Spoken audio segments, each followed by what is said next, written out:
was at this point that the mighty but misunderstood Twerpidon wondered if its fortune might be reversed with a change of scenery. It had spent years devouring fish from the water below it, and suddenly their aquatic lifestyle bore a broad new appeal. After all, its centuries of eating fish had involved so much swooping and diving. A profound inner laziness said to the Twerpidon, if I was already in the water, I might not have to work so hard to eat. Besides that, the sky was so vast and empty, and there was a certain coziness that the water seemed to offer. It didn't take long, and suddenly the Twerpidon's brilliant plumage had become scales, and its shrill squawk had become a much simpler and friendlier sort of glub, glub, glub.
The great and terrible Dirtclod arrived abruptly.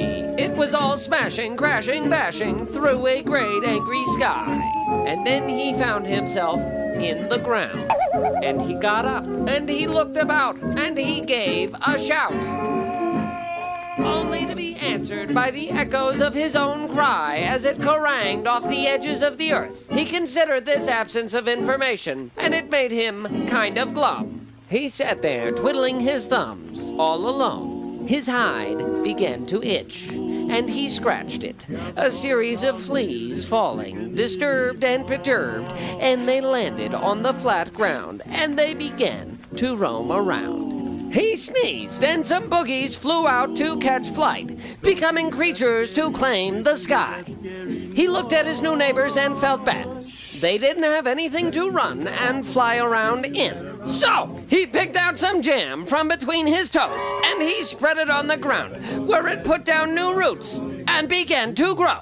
Then he turned to the sky, and he picked some film from between his teeth, and he put it in that sky, and he huffed and puffed and blew until it stretched out and covered that very same sky. A new patchwork quilt of teeth scum that could catch the light. Well, after all this huffing and puffing, he started to feel a little unwell. Actually very unwell. Actually very, very unwell. And as his tummy groaned and growled, he fell to his knees, and he got a little sick, and the river tumbled out of his head, and when that was done, he looked up at the sun, and the clouds, and the trees, and he thought, well, now this doesn't look so bad, I guess. And then he decided to take a nap!